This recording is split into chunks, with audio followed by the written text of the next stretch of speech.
This video is brought to you by Productions. In partnership with Full Spectrum Performance. We provide, we guide, we empower. Do you suffer from chronic back pain, joint ache, and regular headaches and migraines? Did you know that this could be posture associated? Well, one of the biggest things that I see as a personal trainer and coach is improper posture, and this leads to a cascade of many issues.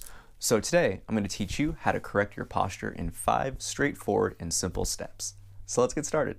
Having and practicing good posture is the easiest way to ensure a life of good health. Now, when we exhibit poor posture, it marks the beginning of our downfall, as the process of deformation and degradation of our bodily systems begins. Now, what I mean by that is the mechanics in which our body functions, our locomotion, the range of motion, how we move, drastically gets altered. And because of that, so does the functionality of our muscles. Now, we are an efficient machine. The key here is we are the most adaptable. And because of that, we've had our success as a species.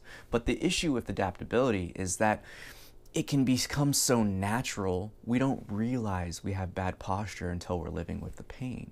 Now, what is some of that pain, you may be wondering? Well, it's a huge scope of problems, but it really starts with the pinched nerves, compressed blood vessels, compressed disc, potentially slip disc, joint ache. You have pain in your neck, shoulders, hips, lower back, your knees, your ankles. I mean, one thing that you need to know is when we have bad posture, it just is a ripple effect of issues throughout the body, because when one thing gets hurt, another thing gets hurt, and another thing gets hurt, and another thing gets hurt. And you know, we need to understand here that our body is a system. It's a network of different tasks and things that all work together. And when we don't have that balance, we lead ourselves to chaos and, in most cases, early death. Now, it's something to really think about, because even the examples we'll go over here in just a second, you'll see just how dangerous improper posture can be. Now, one of the biggest issues that arises because of bad posture is, again, that point that the mechanics of our body begin to fail and the functionality of our muscles begin to fail. And because of this, it directly leads to muscle imbalances. Now, to express this a little bit more simply, think about it like this. Your muscles are the things that connect to your actual bone. Now, if you have a connection here and a connection here, you can see that that's a nice flush line. You can think that's where all that muscle is going to sit on. Now, the problem is what happens when you exhibit bad posture is you are now kind of rounding away that straight line. And if you were thinking about where that line really was, it was all the way across there. Now, what happens to the muscle? Well, it's still attached to the bone, so it's going to go and travel with the bone. And as you can now see, it's the same amount of muscle, but now it's a lot thicker and tighter. Now, tighter was kind of the key word with that. What happens with our muscles shortening is that they become really, really, really, really tight. And because our body works in pairs, you know, if I'm pushing my arm out, I have to have muscles to pull it back. What do you think happens to those muscles in the backside? Well, as we can exhibit here, you know, let's say you have a muscle in the back right here. Normal size. What happens here is now this muscle begins to lengthen. So as you can see, it's these muscle imbalances. Those are the things that we visually see with our naked eye. Now, the issue that comes with this, for example here, is when you have a rounded upper body, this, for example, you can see that right here, all that tightness is in the front. It's in the anterior position of your body. So from here, you have your shoulders and chest rounding in, and because of that, your back muscles are now lengthening and stretching out. But due to the overactivation of those tight muscles and the underactivation of those, you could say, back muscles in this case, or the opposite pair to whatever muscle you're looking at, what happens here is that the muscle begins to atrophy because it's not working. It can't work. And because of that, the muscle fibers just need to keep spreading out in order to adapt with what the body's doing. Now, just as those muscles are beginning to atrophy, the tightness happens more and more and more. And you really want to think about it in terms of connect a rubber band to a stick and you can see it bend and sway. And when you have it too tight, it's going to snap. Now, your bones may not snap because they're very strong, but as you can only imagine, there's a cascade of bodily issues that happen when we have improper balance, posture, and everything that's associated with misalignment and proper alignment. So as you can see here, the spine's meant to have a natural S-curve, and you'll see it in the cervical curves, the thoracic curves, the lumbar curves, and the pelvic curves that we have naturally. And this is one important point because to correct your posture does not mean to be overly rigid in like a straight up and down line. That's not good posture. And again, it's going to cause problems and imbalances. But what we need to understand is a lot of the things we're doing naturally are signs that we have bad posture. And even if you exhibit some good posture, you'll see here in the lower examples that you could just have muscle imbalances that are subtle but leading to major problems down the line. Now, the first one is actually more of a women applicable poor posture because unfortunately society has you guys wearing heels for some reason to be professional, which doesn't make sense to me. Now, because of that, what happens when we actually elongate, if you think about here, that curve here, again, it throws off the bodily curve. And from here, the result is that you kind of kick the booty out, a little bit of a shelf booty, and you kind of lift the chest up. And as you can see here, it over accentuates that curve. Now, we've talked about rounded or, the upper body rounding or bending forward. And this slouching position, again, is very straightforward. You have a lot of that tightness in the anterior parts of the body. Posterior muscles are underdeveloped and lengthened, meaning you're just going to kind of continue to collapse forward. Now, we see this one a lot with elderlies. And on a side note, for all of you manufacturers making walkers, stop making them so low. I see so many people having to lean down and bend down in order to walk and move, and that's destroying their posture even further. So what are we doing to our elderly population, guys? Come on, look out for the elderly. We're gonna be there one day. So now, one opposite correction that I actually see for people that more often than not have had a back issue or an injury, and it's the belly or you could say like the stomach just kind of hanging out. And this is really due because of those, again, think about the muscles and how they operate. You can't have any muscles around here pulling you back. So one thing that you can know is if you've had a back injury, you might be in this realm of bad posture because you haven't developed your muscles enough yet. Or again, you could just have general tightness or shortness of the muscles. So the last and common one for this modern era of desk jobs is rounded neck or forward neck, or as they call nerd neck, but I consider myself a nerd and that's offensive. So here really it's just, you can see the head is in a forward position, your neck muscles in the front are incredibly tight because they're pulling everything towards the anterior side of the body. Now, one common thing that isn't understood is that the angles of how our feet and arms are positioned play a huge role at telling you if you have good posture or not. Because one thing you need to think about, good posture, you're going to be exhibiting, the thumb should be facing forward, the feet should be facing forward, but when we have tightness in those muscles again and in those joints, it's going to start pulling and twisting things. So from here we can see that the feet are essentially turned out. You can think about if your feet are more directed outwards or honestly even further. I've seen some people like this. You can tell that there's some tightness going on in those muscles associated with the anterior or external or internal rotation of the thigh. Same thing with the shoulders, that rounded shoulder as we've gone over before, but also it's the same thing in the back. Some people who don't do a lot of anterior development of their body, if their posterior parts are too strong, it's going to do the exact opposite. External rotation, things are going to get kicked out super far. So I've done them as opposite so you can see a little bit easier just in these two images. But again, The same thing happens here with the internal rotation. Thigh muscles and the inner thigh are a little bit too tight, so things are kind of pulling inwards. And then again, you have the combination of this kind of rounded position where you kind of have the whole bodily system just failing and falling apart. And we need to really understand that that's what's happening to our body. It's pulling itself technically together, but it's tearing us apart internally. It's compressing our organs. Now think about this. Your organs are all sitting in here. If you have a rounded back, I'm just going to do this so I don't ruin my picture. It's so beautiful. That you're really starting to compress all of your organs. And you can see your rib cage here. And what happens here is that it's actually putting a lot more strain on your heart. Now, remember what was mentioned earlier, the restriction of blood flow with the compressed blood vessels.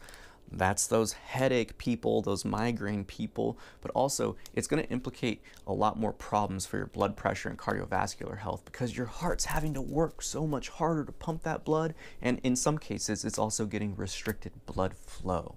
So I hope that this little brief explanation of kind of the ins and outs of proper posture and bad posture has helped you gain a little bit of understanding of what your issue is and what your pains are, because now we're going to explore those 5 simple steps to fix your posture and to ensure that you know it forever. You won't forget these tips. Let's get to it. Now, one of the things that we need to understand here first is that we are starting from the feet up, because if you have any issue in this general lower part of the body, it is going to echo all the way up. So to first start off, we're going to position our feet about hip width apart. Now, this should be natural. Your hips, your knees, and your ankles should all align. Now, I don't mean the width of your hips. I mean where your femur is actually connecting to your hip. All of that should kind of follow one straight line down to the ground. Now, from here, what we want to make sure is that we're pointing our feet straight ahead. Now, imagine that each foot is on a clock. Your feet may be angled at different positions on that clock. And what we want to do is just make sure both feet are pointed at 12 o'clock. Now, in terms of the balance and pressure, I do see a lot of people that may overload the front of their body, meaning that they'll be more on their toes. And then I've also seen some people more on their heels. In addition, there are many of us that have suffered from different imbalances in our legs that have caused us to kind of rotate those feet out or in. Now, to correct all of this, what we're going to do is simply align ourselves properly, feet pointed at 12, legs aligned naturally. From here, we're going to push up into a calf raise on the balls of our feet. Now, from here, you want to start to distribute the weight evenly throughout the balls of your feet. And then all you're going to do now is come down and now distribute that pressure evenly throughout the entire part of your foot, really focusing your tension in the ball of the foot and in the heel of the foot. Now, this is the first step to correcting our good posture. Now, our next area of focus is going to be our hips and our glutes. Now, if you're sitting down for more than 4 hours a day, this is something that you need to really focus on, because I guarantee you have a tight hip flexor. Now, why is the hip flexor so important? Well, when we sit down, what happens is that this hip flexor is getting shortened because it's connecting from up here and here. Now, again, when we are sitting, those muscles are shortened. And the problem with that is because of this muscle's pulling the front of the hip down, what happens is our booty or the hips begin to now kick out. Now, so you can see a little bit easier, the hip, or at least my hip right here, is positioned here. Now, your femur or protrusion in your femur is actually going to be positioned right around here. These should form a straight line. If you find that your pinky is behind your thumb, then it just means that you have a little bit of anterior pelvic tilt, meaning that that hip, again, the hip flexor is pulling that hip forwardly or through that anterior plane. Now, how we correct this is to activate those glutes. You want to squeeze those glutes and make sure everything's nice and properly aligned. And by squeezing your glutes, you are flexing your butt. And from here, you just want to make sure everything's nice and properly aligned. So I'll show that one more time. If you have that anterior tilt, which many people nowadays do, you want to squeeze those glutes together and get everything back in alignment. Now again, one of the things that needs to be really understood is anytime we exhibit poor posture and those hips are getting misaligned, or you could say that those shoulders are rounding and bringing you more towards a compressed position, all of that is impacting your abdominal or core area. And what you need to understand is that your core just isn't your front, it's also the back. So in terms of correcting a lot of the belly tilts or the posterior tilts, what we want to do is make sure we're bringing that transverse abdominal region back under our control. And how we do that is we just want to imagine you have a string, an imaginary string, just pulling straight from your belly button through the back. And from here, I'm going to accentuate the curve here. So we want to think of a normal unactivated abdominal region to a tightening it up. Now, just so you're well aware, you can feel some sharp needle-like pressure here when you've practiced this if your core is not in good shape.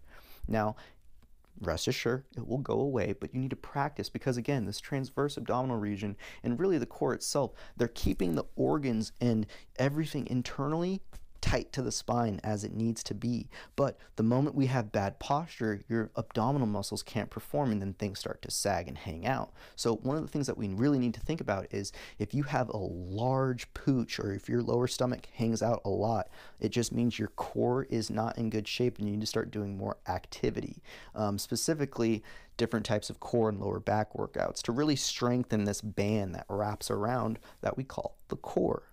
Now, again, in order to correct this, you just want to make sure you pull in that imaginary string through the back of your spine. Now, in terms of a workout for this, I recommend anything from 15 to 30-second holds and repeat as much as you want. If you can do this while you're driving, while you're sitting on the bus or the train for your commutes, that's perfect. You can do this while you're sitting in a meeting. You know, there's no amount of exercise in terms of this activity that's going to cause damage. So practice makes perfect. So we really need to make sure we're trying to get our core in shape because, again, it's this middle region that's supporting everything else. So we always want to make sure that we have good and sound core health. Now, our next area of focus is going to be the chest and the shoulders. Now, here, again, as we've talked about, you can have rounding of the shoulders that's going to pull everything back. And then also there's going to be people that pull everything too far back in terms of those posterior muscles being overly activated, and it's the exact opposite problem. Now, in terms of the chest and shoulders, there's two tips that we want to go over first, but the first and most important one is really going to be just level your sternum. If you want to think about you have a laser beam shooting off of your chest right in the middle of your sternum and collarbone, you want to have that be level with the ground. And if you really look at it like this, anytime you start to round or anytime you have an imbalanced posture, you can see that angle of your chest is going to change. And again, we want that being a straight shot parallel to the ground. It's the most important thing. And what that's going to do is it's going to prop up the upper body. It's going to open up the chest cavity. It's going to relieve that pressure that's built up in that core when we bend over. And really, it's going to align ourselves so much more naturally in one simple trick.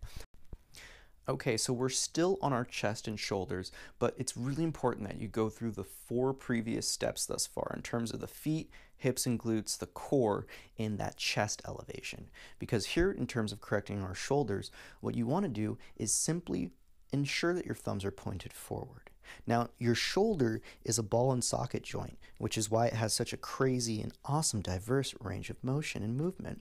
But because of that, we want to make sure that we're not rounding that socket inwards with our thumbs pointing inwards and together, or too much posterior activation where we are now externally rotating our shoulders too far out. The thumb should always just naturally sit facing forward if you want to think it's about your running locomotion. So again, just make sure your thumbs are pointed forward and that your shoulder is properly aligned. Before we move on to the next steps, I really just want to make sure that we understand that when you elevate the chest here and you ensure that you are slightly rotating so your thumbs are facing forward, that you shouldn't need to squeeze your scapula together. That is actually, again, bad posture.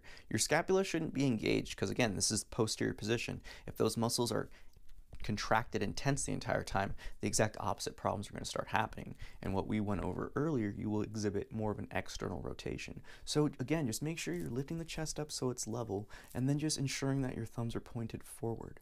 And other than that, you should be naturally corrected. If you find yourself squeezing the scapula, it just means that you could be exhibiting some tightness here. And for our fifth and final step, we're going to be focusing on our head and neck. Now, the first cue that I have is make sure your ears and your shoulders are aligned. Now, if you have a forward rounding neck or a compressed posterior oriented neck, what you really want to focus on is just aligning comfortably until you feel that that ear and shoulder are aligned. Now, if you don't have a mirror or anything, just set up your phone and record yourself, and you can kind of locate and figure out what spot's the sweet spot for you. Now, the second correction that we have is very similar. It's actually the exact same as the chest. So you really just want to make sure that you imagine a laser shooting from your chin, and all you want to do is just make sure you're lifting your chin parallel to the ground. If you want to think about it, your chest and your chin should always be angling in that same direction. Now, from here, you have corrected your posture with those 5 simple steps. Again, starting at the feet, we want to correct those, then going up to our hips and glutes, then we're going to correct the core, then our chest and shoulders, and lastly, our head and neck. This has been Peter from Full Spectrum Performance, and I hope this has helped you correct your posture. Remember, practice makes perfect. If it's uncomfortable, it just means your body's not used to it yet. But again, it's going to adapt. So the more you do it, the quicker it will adapt, the more natural it will feel, and the quicker you will heal yourself. Thanks for watching. If you enjoyed this video, give it a like, a share, but don't forget to hit that subscribe button and notification bell so you don't miss out on any future content from myself and Full Spectrum Performance. Most importantly, please leave a comment. Your input and insight is greatly appreciated and helps us create better content for you. If you haven't yet, be sure to check out our social media pages below because we post awesome content daily. Thank you for watching and have a great morning, evening, or night.